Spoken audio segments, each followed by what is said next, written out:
Hello, and welcome to the WWIA podcast. We're honored to have you join us in our mission to bring honor, connection, and healing to America's combat wounded Purple Heart heroes. If this is your first time listening to this podcast, we welcome you. If you're a returning listener, thanks for coming back.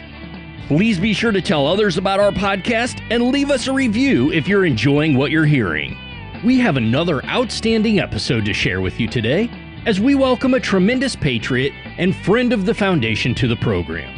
Today, WWIA Founder and CEO John McDaniel is honored to share some time talking with Purple Heart hero, WWIA guide, and WWIA event host, Mr. Roy Holland. Roy is married to his beautiful wife Sasha and is a father to two sons, Russell and Braden. Having been born into a military family, Roy joined the Marine Corps after high school and would also serve in Vermont Army National Guard, where he was deployed multiple times in Iraq and Afghanistan. Roy has also served as a police officer for 25 years, currently serving as the chief of police in Enfield, New Hampshire. His biggest passions, other than family, are hunting and fishing. Roy has hunted and fished since childhood and continues enjoying the great outdoors throughout his life, as he finds that immersing himself in nature is the best reset possible. Roy attended his first WWIA event in 2017 and came on as a certified WWIA guide a few years later. In addition to being a guide, he also proudly hosts the New Hampshire Bear and Bass event, now entering its 7th year. This is a great conversation between friends, and we're excited to share part of Roy's journey with you. Without further delay, let's join John and Roy now.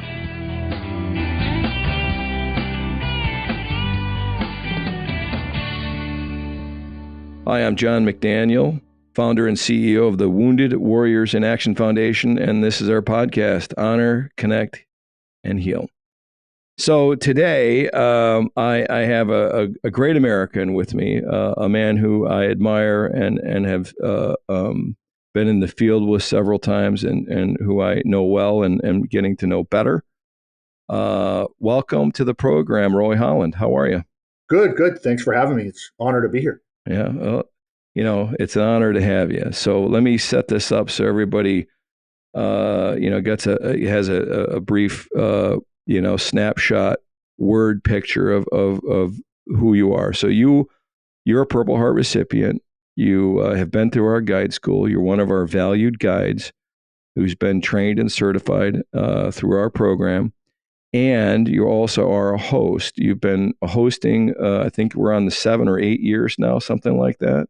Yep, this year will be year number 7. 7 years of hosting a combo hunt up in New Hampshire, a bear and bass combo hunt, and up in New Hampshire, and the event is in Grafton, if I got that right, Grafton, New Hampshire, right?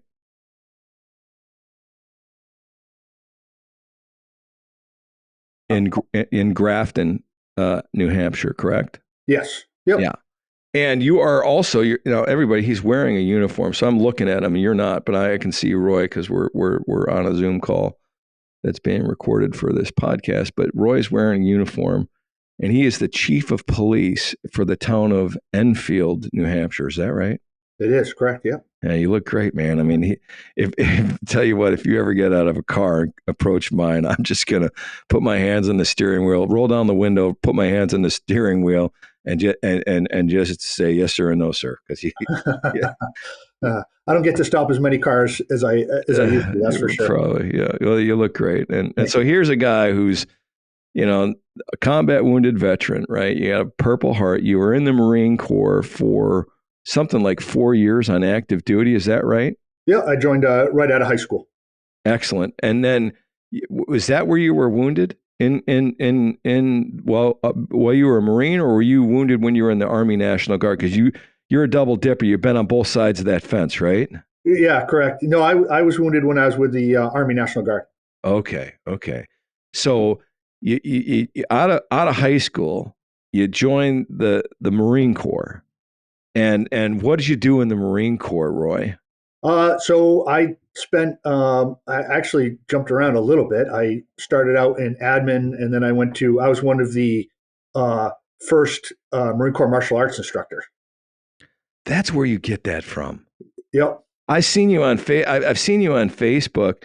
Are you a jiu-jitsu dude? I am. Yep. I train jiu-jitsu about 5 days a week. I also teach kids class and adult classes with that as well. So this is one dude that you just don't want to mess with. He's the chief of police, and he's a competitive jiu-jitsu dude who's got a Purple Heart, who's in the Marine Corps and the Army. So that's all I'm saying. That's get back, Jack. I do that honestly because I feel it's a responsibility in law enforcement that jiu-jitsu. I mean, obviously, I got into it in the Marine Corps when I started with the Marine Corps martial arts program. Yeah. And then obviously when I joined the Army National Guard, they saw that on my resume. I'd become an infantry guy towards the end of my Marine Corps career once, and so I became an Army Combatives Level 1 and Level 2 instructor as well. Awesome.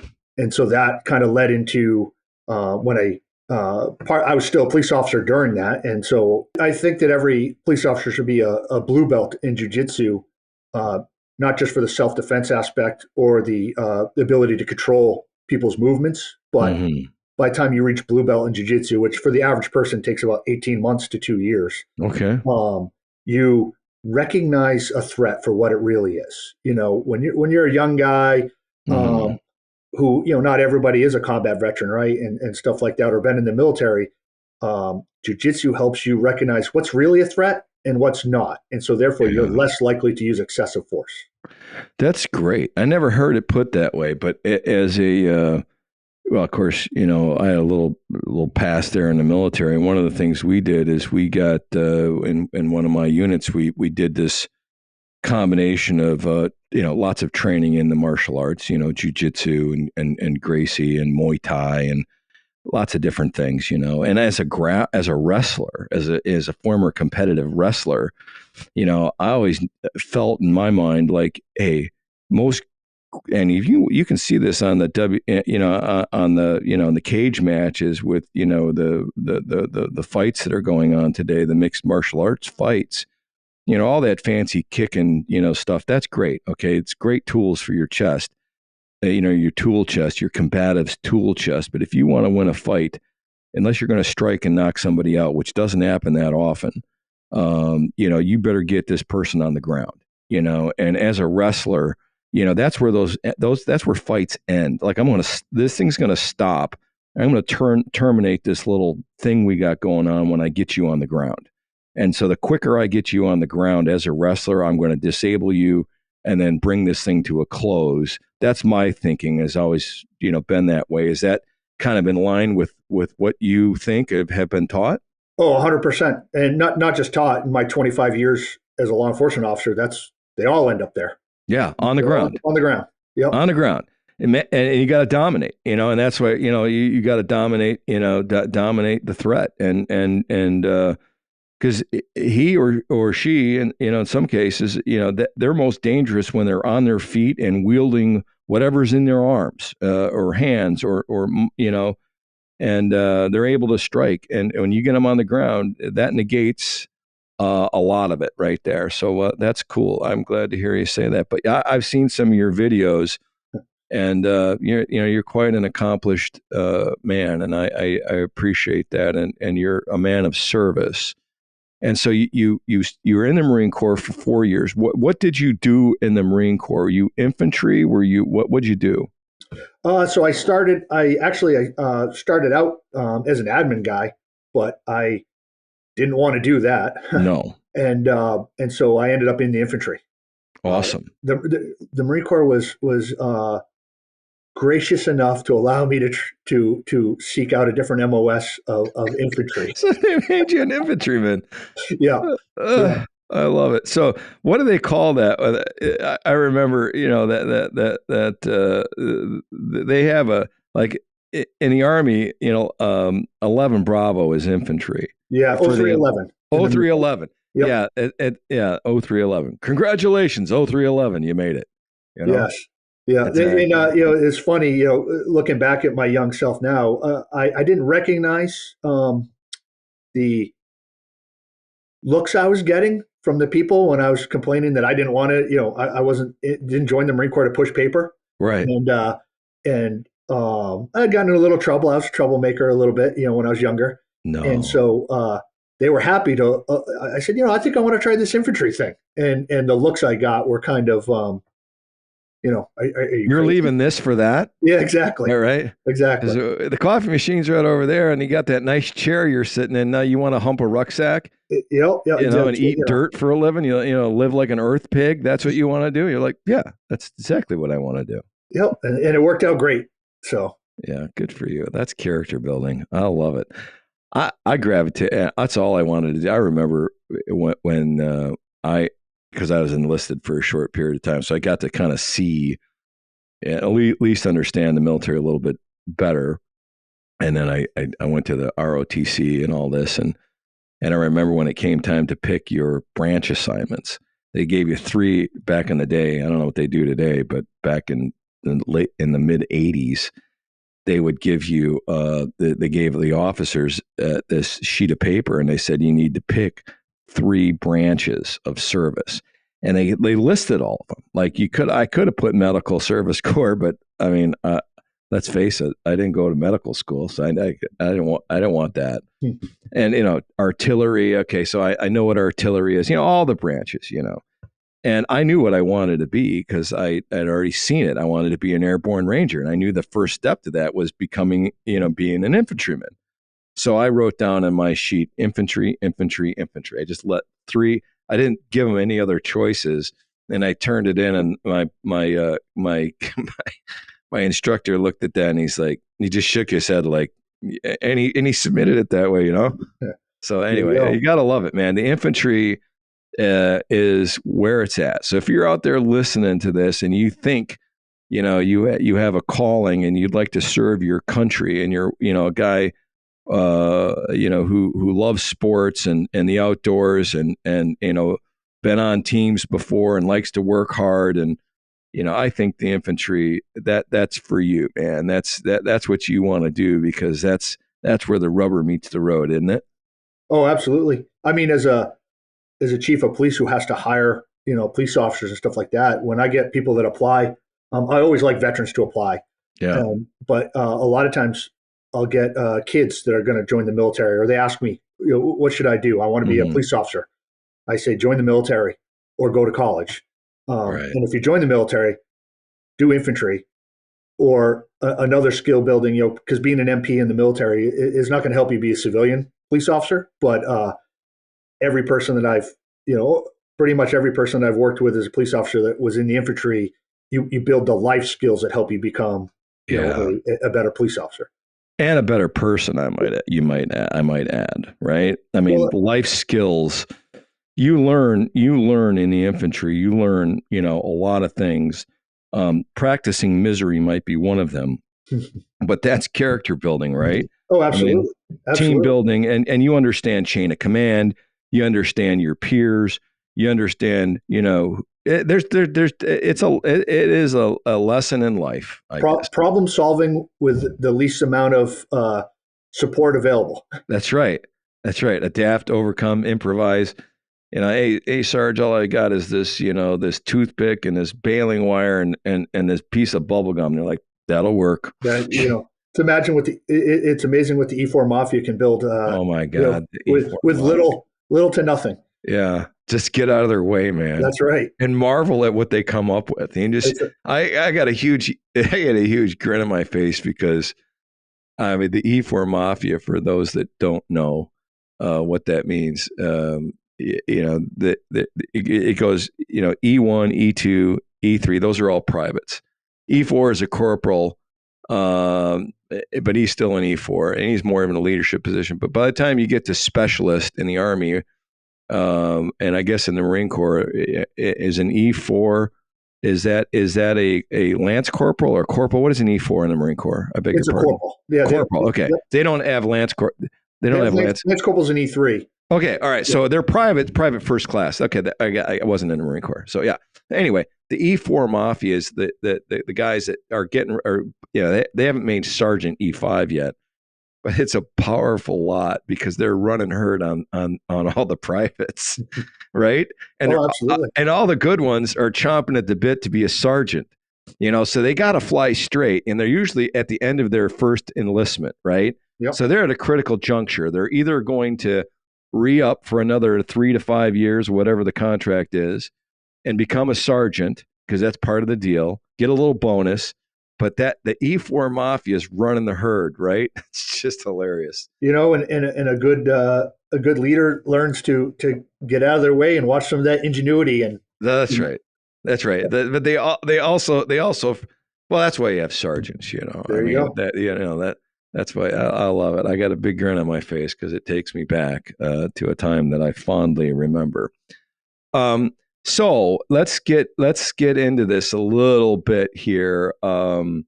You and I first met at Camp Hackett. Is that right? Is that right? Yeah, we met at Camp Hackett up in the North Woods of Wisconsin. You were on an event, and I remember first, when I put my eyeballs on you, and we first met, I thought to myself that this guy's squared away, and you could just tell. And then we got to chatting. And by the end of that event, I believe you had said to me, and that's got to be, we're on, if that was the 10th annual Hackett, we're on like 19. So that was 8 or 9 years ago that happened. But I remember you saying to me, John, I'm interested in hosting an event or doing something with you. I don't know what that is, but I appreciate what you're doing here, and I'm going to go back to New Hampshire and stand by, words to that effect. And I'll be darned if you didn't do it. I mean, you're out there now with a very successful event in the great state of New Hampshire, hunting bear and fishing for bass, coming up on your 7th year in Grafton, New Hampshire, and serving our combat wounded veterans on an event that you started. I mean, that's pretty impressive, buddy. And I want to thank you for that and your entire community of support up there, because I know it's strong. But I want to thank you and everybody up there for what you're doing to help our combat wounded. And I would like you to tell us about your experience, if you don't mind. Share with us, what it's like to host an event for the foundation when these combat wounded veterans show up in your camp to do your thing. What's that like? So it's the first year or two that you do it, it's scary. You want to provide this great experience that I had, coming out to Camp Hackett and the other events I went on.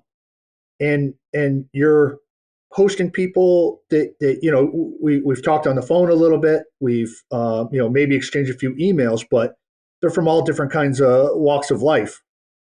And so, I would lie if I didn't say the first couple of years it was stressful, that I put a lot of stress on myself to provide this great experience. And then once you've done it for a couple of years and you kind of settle into the rhythm, it's one of the most fulfilling things that I can say that I actually do. It's made some great friends. Yeah. I've and even more important than that, I've connected some other people that became great friends. I don't have to become a great friend with every hero that comes out, but I surround myself with people that are really good people that are there for the right purpose. Right. And so they, some of them have become really, really good friends as well. Yeah. And it's just so fulfilling that I've never had anybody that participates that helps me out after say that they don't want to do it again. You know what I mean? I have a line of people. I have to bat people away to come out and help with the event, and it's a lot of work, and it's a lot of dedication from my team, absolutely. But just even to give back an experience of some bear hunting and some fishing to other Purple Heart veterans from around the country, which is just great. It's the connections that are made sitting around that campfire are even more than the hunting experience in a lot of aspects of it. Yeah.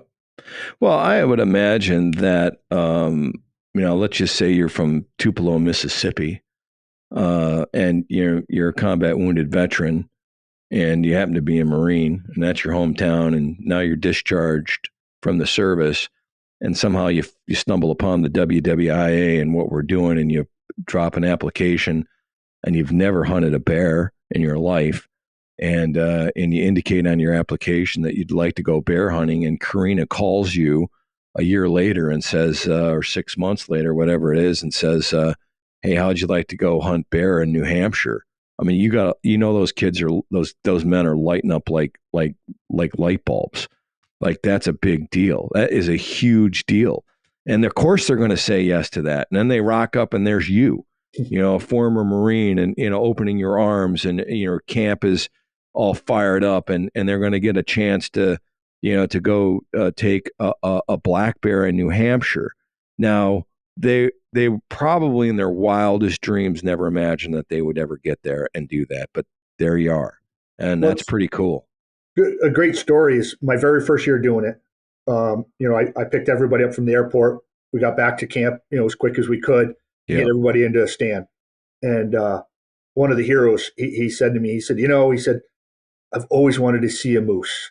And he said, if I can get a chance at a bear, that would be great. But I've always wanted to see a moose in person. I said, well, if you sit quiet enough and you stay still enough, you just might. You never know. He wasn't in the stand for 15 minutes, and a giant bull moose walked within 5 feet of his stand. And he couldn't believe that the bull moose was almost as tall as his stand. Right. But that experience alone, he was already on cloud nine. And then the next day he got an opportunity to take a bear. So, wow, those are the experiences that are, I had a Marine that came out a couple years ago. He came, he was very nervous because he was brand new to hunting. Yeah. And, so for the first day or two, me or one of my teammates sat with him, to talk him through hunting and this and that, gave him a lot of our life lessons because I grew up hunting and fishing. Mm-hmm. And I still keep in contact with him. And now he's like an avid hunter. He's hunting anything he can and everything he can. And when he left, he had said that he had found his new hobby, his new life passion. And he sure did. That's super cool. Yeah. When you can turn, past the magic and turn other people on to the outdoors. And I know there are people out there that, are against hunting. I'm sure of it. I've heard that before somewhere, but I mean, for the most part, we're predators. We're hunters and gatherers. We didn't get to where we are by eating leaves. We got to where we are because we started consuming proteins from animals, and those proteins made our brains get bigger, but we had to figure out how to hunt, and kill something and harvest it, if you want to use that language, and then, cook it. And that means you had to have fire, probably ate it raw sometimes, I would imagine. But, all these things that it made us who we are today, our eyes are set forward in our head for a reason. We're apex predators on the planet. You can't say it any other way. And there's a reason for that. And hunting and gathering, and fishing, of course, are, germane to who we are. And so when you're connecting people with that and the ecosystem that surrounds them and communities who care, you're really doing something special, and that's the program. And you're just knocking it out of the park. So, we really, really, appreciate that. So tell us a little bit about the reaction that you get from your community support. Anybody you say, you're stiff arming guys, all hosts eventually have that same problem. That is what to do with all this help, and it's a good problem, because it just means you're successful. But the more people that, get involved in this, the better off you are normally, but your challenge now, as my challenge is what are you going to do with all this help? You got to figure out how to employ people in a productive manner that adds light and not heat to the equation, and so you're managing that as well. But I'm sure you hear stories from them about what this experience means to me or to them, right?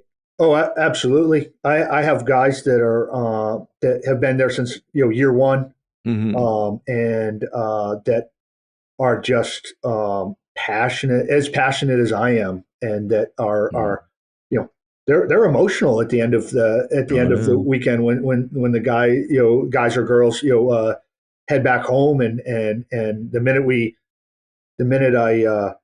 we wrap up camp, I get a text message or an email or something or a phone call that says, hey, I definitely better be part of this next year, and so and it is a balance to it. Just as you said, the community support is just amazing, but I try to keep camp kind of low key so that other people that come from a busy life can get that opportunity to relax and not feel overwhelmed. Right. Yeah, and you mentioned it earlier about getting in a rhythm, and I think there's a natural rhythm that eventually develops with all missions. We like rhythm, because it's somewhat predictable, and then you get more comfortable because there's so much dynamics to the equation to begin with, because you're bringing 3, 4, maybe 5 people, heroes, combat wounded veterans that you've never met other than maybe spoke on the phone a couple of times with, exchanged an email maybe, but you're bringing them from 3 or 4 different locations from across the country to one central location. They don't like to travel to begin with, so they got that going on. Most of them don't like it. And then they're going to a place that they've never been, to meet people they've never been with, to hunt a species, in this case, a dangerous game animal that they've never hunted before. So there's a lot of, newness, to this equation that make it very dynamic. And then you add the personalities in there. Sure, there's commonality of experience. In other words, they all served their country. They were all wounded. They were all given the Purple Heart. But yet there's all this anticipation. Hey, I want to see a moose, man. And all these things. Hey, I'm going to go hunt bear for the first time. All these things that are going on in their minds, and then now they're in your camp. You can't say that emotions aren't high. Of course they are. Everybody's trying to act cool and and be Fonzie, but inside there's all this stuff going on. And then eventually it's sort of, once everybody gets to know each other, usually by the end of that first day, when the guys start cutting on each other, hacking on each other, if you will, ribbing each other, then it's going to be just fine. That's exactly it, right? What's the cracks coming out? Everybody's kind of settled in. Exactly right. Yeah. And usually.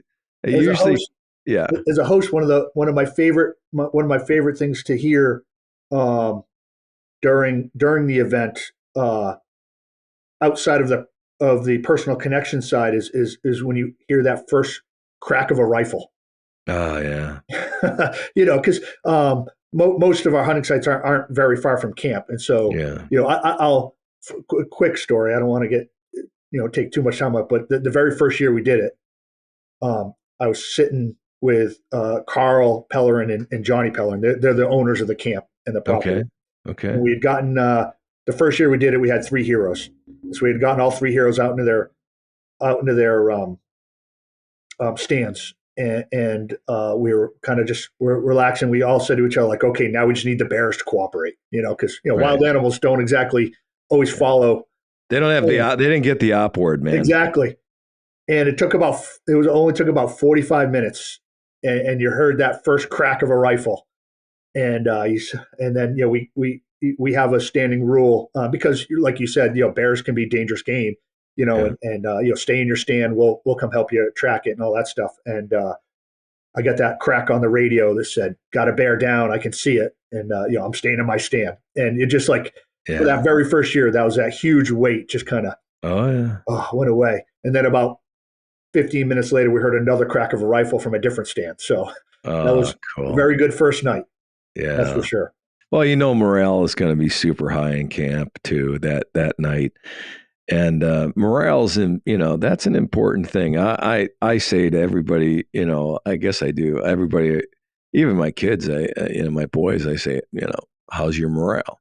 I don't say it just to say it. I'm actually interested, Right. And morale is something that you can, if you're a leader, you can gauge morale. If you walk into a camp and morale is low, you're like, something's going on here. But if you walk into a camp and morale is high, you know that as well.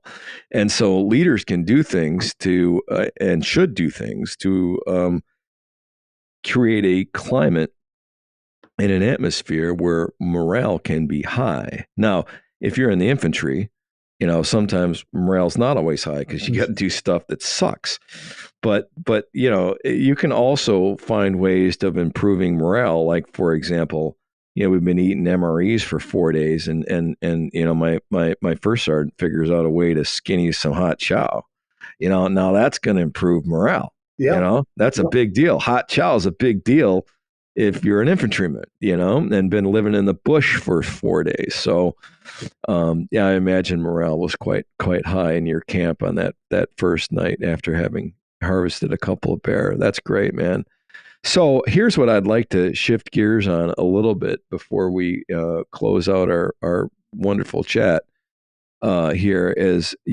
I want to talk about two things. So I would like you to, and you can pick which order, but I'd like you to tell us about your family, because I know you have a wife and two sons. I'd like to hear about that, and then I'd like to, if you're willing to share with us, I'd like to hear about 2006 when you were wounded in combat. If you're willing to share that with us, I'm sure we'd love to hear that, Roy. So those two things, if you don't mind.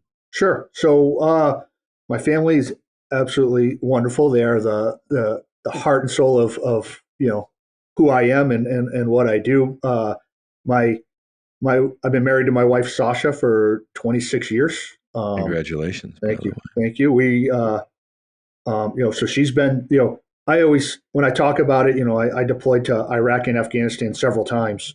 And I always say that we went through deployments or we were in the military because, she was everything that I wasn't here to do, she was doing, and so, and I have two great boys, Russell and Braden. We're in the, obviously being married for 26 years now, we're kind of in the almost empty nester stages of life. My older boy, he's 25 years old. He's out working, done college and out working, and he's a great kid. So your oldest boy is 25. What about Braden? Braden is 17. He's just about to turn 18. All right. He's a smart little whip. He graduated high school actually a little over a year early and decided to start college. So he's actually already done his.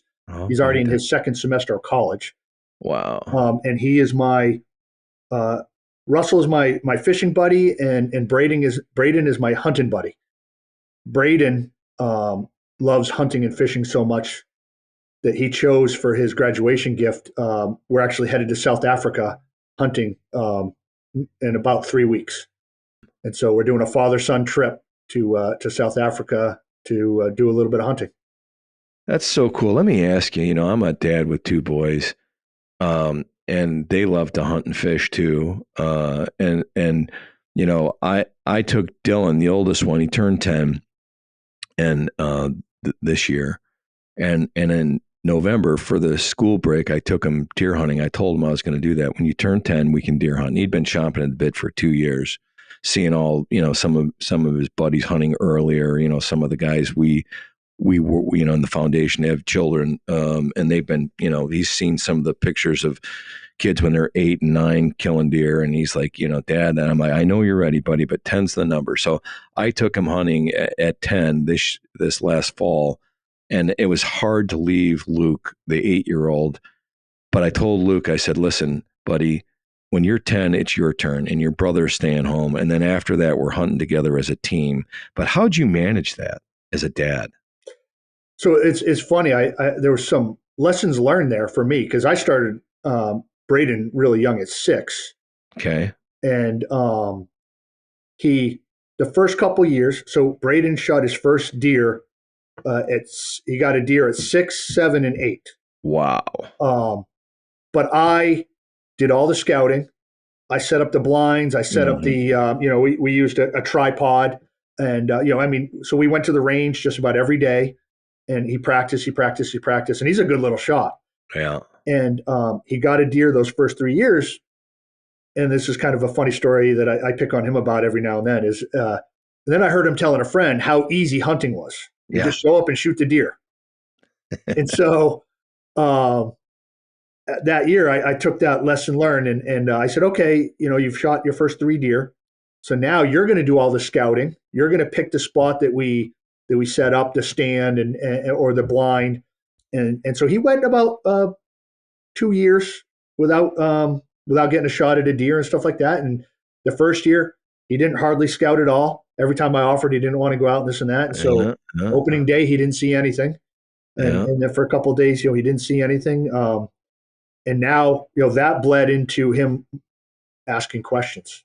Right. Well, wait a minute. What am I looking for? How come I'm not seeing deer, but you always see deer. And so now he's an avid hunter and he's, scouting and shed hunting and research. He's Braden has high functioning autism. And so he's very good at research and all that stuff. And so it really put into him that you actually have to put in the work if you want to be successful. And so that's a great story. And I appreciate you sharing it because there's a lot of lessons in there. And one of them is this idea of the gift of failure. And it's hard to put it that way, but that's what it is. And so in failing, there is a gift, especially when you're a parent and you allow and afford your children to fail.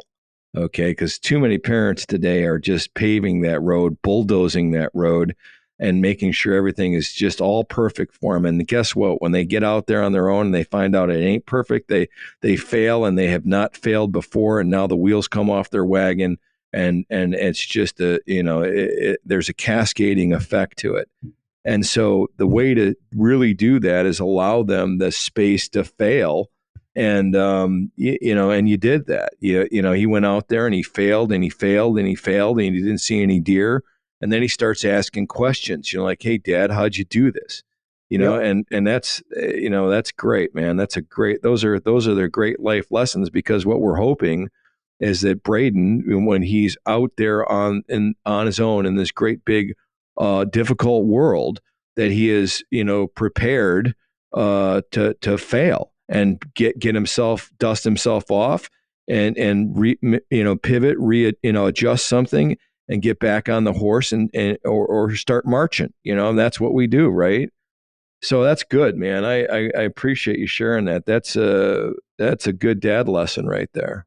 I appreciate that. Yeah, it's and he's better for it. Now what's the saying, right? You give a man a fish, you feed him for a day. You teach a man to fish, feed him for life. That's right. Exactly right. That's very good. Wow, man. That this has been it's been great. You got to tell us though, if you don't mind, if we can shift gears and talk about the when you got wounded in action. Sure. Yeah. So in 2006, I was in Ramadi, Iraq with the Vermont Army National Guard, the Mountain Infantry Unit.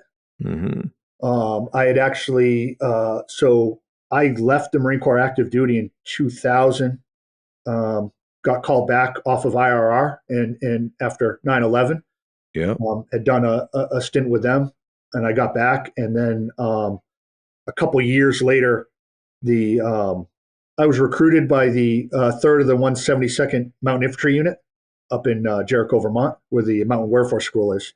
They were doing a heavy amount of deployments and stuff like that. So had that conversation with the boss, aka the wife, Exactly. and said that obviously I had a skill set that was unique to to the war on terrorism and stuff like that, and so I joined that unit and almost immediately deployed to Iraq to Ramadi, and then so in May of 2006 we were conducting a mission, and we came across a sketchy vehicle taxi, and it turned out to be a suicide car bomb. Mm. And so I was actually probably only about 40 feet away, and the guy touched off the car bomb, and myself and 7 other guys were injured from shrapnel. Did you see the car before it blew up? Oh yeah, we were trying to. We didn't know it was a suicide car bomb at the time. He was just Right. the driver was just acting sketchy, so we were trying to get the driver out of the vehicle, and he we weren't the information that we got after is that we weren't his intended target. We just But you happened to stop busted him. Yeah. Yep, we stopped him from getting to his intended target. So Wow. Probably saved countless lives in the process, buddy. it was Ramadi in 06 was kind of the Wild West. Oh, that's one of the worst places on the planet at that time. That's one of the most dangerous places in the world. Yeah, they pushed. We were part of the. We were there before it, and then we were part of the push. Through Ramadi. They'd done Fallujah the year before that, and Yeah, that was bad too. 05 and 06 were bad years. Yeah, everybody who fled Fallujah went to Ramadi. Right. So right. yeah, so I got injured. From I still have I got some shrapnel in my legs and in my abs. I still have some of the shrapnel in my abs. Oh man. From it. But do you remember the detonation, or was it just something that happened that you later? I mean, I'm just curious, man. I mean, I don't mean to pry, but I mean, I'm just trying to visualize, looking at a sketchy vehicle, and trying to get somebody out of it, and the next thing you know, it blows up. I mean, do you have recollection of it detonating, or were what happened? Yeah, I actually was standing next to my platoon sergeant at the time. I was still part of the E4 Mafia. There you go. I was standing next to him, and we were trying to, he was giving the commands for the driver to get out of the vehicle, and we had the vehicle pretty much, in a horseshoe, and I remember the door opening. At what distance did you say? Oh, we were only probably 40 yards. And you got your weapons trained on this guy, trying to get him out of the vehicle? Yep. And then he opened the door, and then I distinctly remember hearing this charge, the pew, and then the vehicle blew up. It blew me back. I don't know, probably 15 or 20 yards. Wow. Most of the shrapnel hit my helmet and hit my plate carrier, which is what saved me. Thank God. Luckily, none of it hit me, obviously, in the neck and stuff. You had it, but you had a flak vest on with a ceramic plate on your chest. Yes, and that saved your life. That's what saved me. Absolutely. Wow. And then and your Kevlar helmet and my helmet. Yep. And then of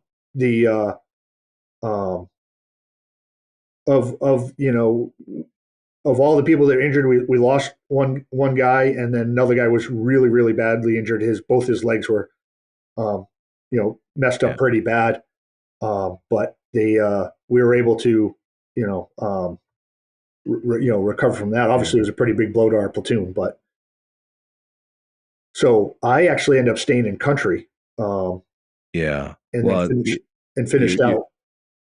Yeah, well, buddy, I got to tell you, man, I thanks for sharing that. I genuinely appreciate it.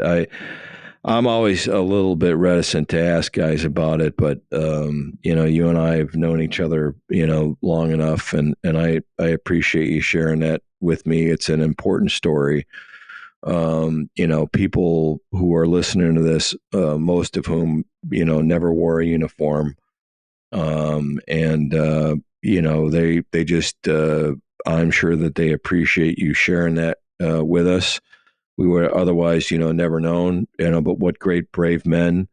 And now what testament to you, and many men like you who, had to take the uniform off, went and served their country in a time of need, got wounded, and took their uniform off, returned to their hometown, became the chief of police, and then started an event to help other combat wounded veterans. I mean, that right there, if that's not a story, if that doesn't make you a hero, nothing does, man. I mean, I'm sure you got a whole closet of invisible capes, but to me, you're like a Superman, and I appreciate all that you've done.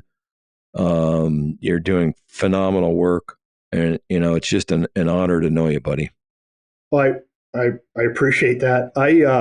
I'm just glad that we met. I can't thank you enough for the opportunity that you give me to help, to reach out and help, as many people as I can. This is, I know we're probably short on time, but when we met in 2017 at that event, it was, my deployment to Afghanistan, and my last deployment was in Afghanistan in 2010, 2011. I lost a good friend of mine in Afghanistan, and another friend who had been on the deployment that I don't know if you ever met him, but I know you knew him, Wesley Black.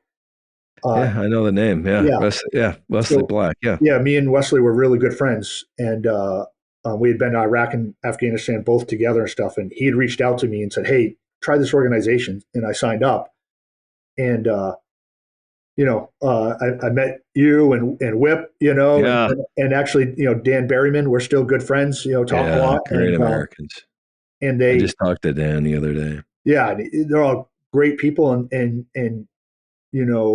you kind of, I wasn't pushed to do an event by any means. I kind of threw it out there, but you gave me every resource that I needed to do it, and to do it, and it's. And a lot of it was just the phone calls, the first conversations that we had, right? Because I've been a police officer, in the community for a long time. Yeah. And then you got some help that you didn't expect. We didn't mention them because I don't know that it's appropriate. Some people that are true philanthropists, they don't necessarily, want who they are disclosed, but I'll give you in closing an opportunity if you want to mention, and you don't have to. That's your relationship with the folks that primarily do the provide the support for funding for your mission. But I'm sure there are people that you'd like to recognize and thank, because you've also. I think the guys on your mission, aren't they also getting a firearm, or at least they did at one point? I remember you developing a relationship with a fine firearm manufacturer, right?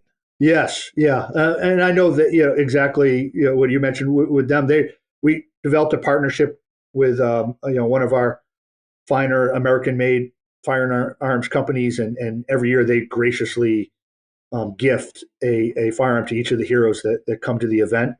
Yeah. And that's just amazing. And then we have a local foundation called the Burn Foundation. Yeah. That I've talked to the head of that, and he told me, don't worry about fundraising. We'll make sure your event happens. That's amazing. That's just amazing. God bless them. God bless everybody, man. That's pulling for these heroes. There's a road ahead, man. I mean, there just is. We're not done. There's a this work is important work, and it helps ground people. It welcomes them back. It recognizes them for what they've done for our country and the fighting for freedom, and connecting them with people who care, and connecting them with each other, and connecting them with nature, and all of that. There's a healing component, and you're a big part of that, Roy. Thanks for all you do, buddy. Thank you. It was a great podcast.